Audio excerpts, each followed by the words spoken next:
In our weekly research, we actually mentioned about dollar yen as well. We mentioned we put a 4-hour chart actually. We placed a 4-hour chart, and we have put the round number as a support. So I'll just put it here for our reference. Then I'll switch back to the 1-hour chart. Okay, 113 is the level that we think is likely to hold for this week. Reason is because two main reasons. The first one is the Federal Reserve is still on a tightening mode, and based on their statement, there's still a chance of a rate hike in as early as March. Okay, the chance may not be as high as 70-80%, but it could be around 40% now.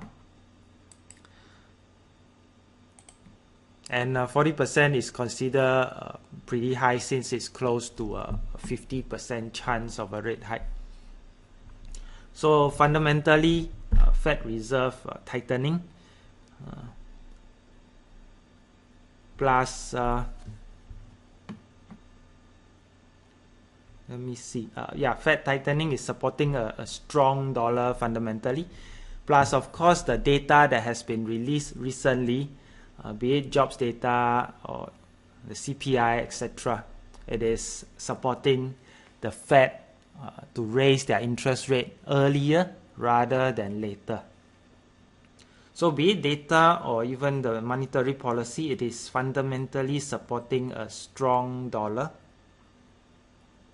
So for this week, since there are no major US news or announcement scheduled, we do expect the 113 round number to hold on, and possibly dollar yen could hit higher. So having said that, I personally would prefer to look for an entry to go long instead of going short on dollar yen. So this is the H1 chart. It has dropped fairly in the last 1 week or so. In the towards the mid and end of last week, it dropped. Okay, for reason because of the treasury yield is dropping towards the end of last week as well.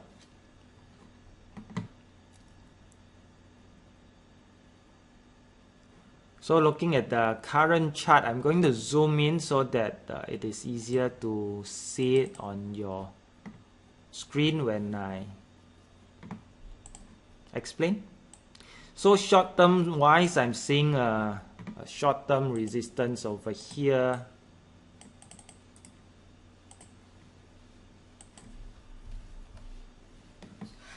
Which is around 113.18 plus minus thereabout.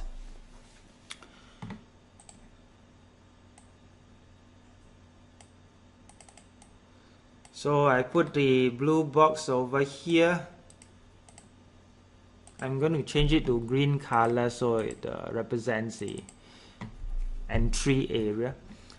So meaning to say, if the candle close inside the green box or higher, if it close inside the green box or higher, that would be my signal to go long.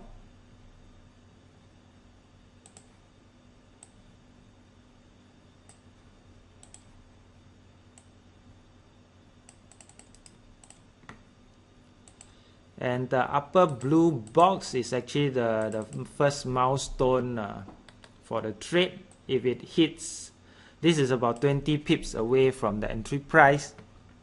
So if it hit into the blue box, then that is where I would shift my stop loss to at least break even.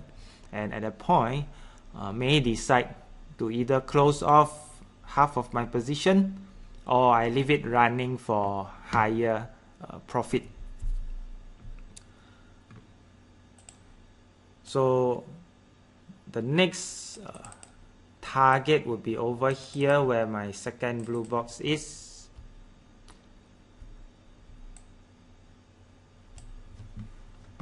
So I'll put some price label so you know roughly where are those price levels. Plus minus a few pips is fine.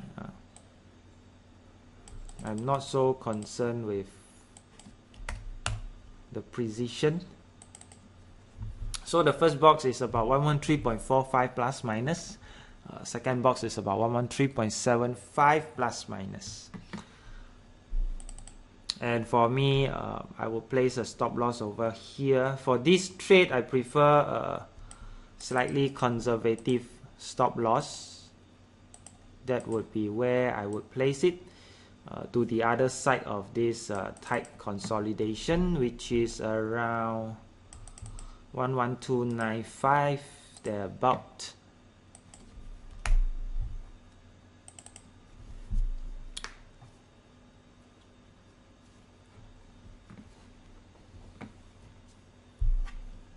So for those of you who think that dollar yen may go further because of a safe haven, whatever reason, if you hear or see any news that comes out throughout the week, this week, that favors safe haven because they're sparking more fear and panic, causing the yen to strengthen.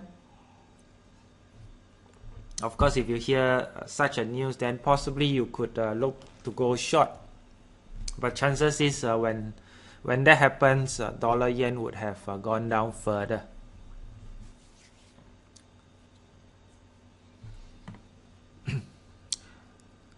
So this is my suggestion for long.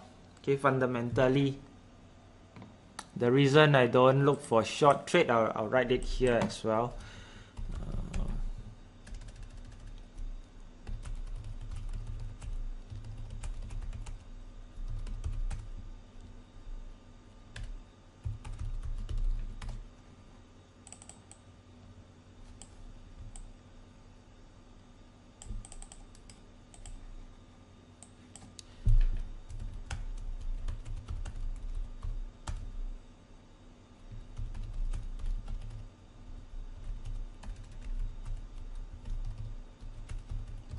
So I put my comments over here so that we can review it next week.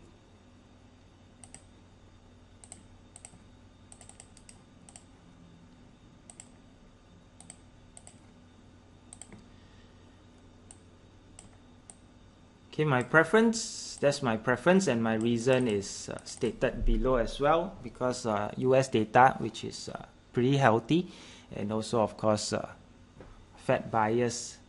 Fed bias means they are still looking at tightening. Supports dollar bull. That means supports dollar to strengthen. So that's dollar yen. Let me move on to the next request. Aussie dollar H1. Let's look at Aussie dollar H1.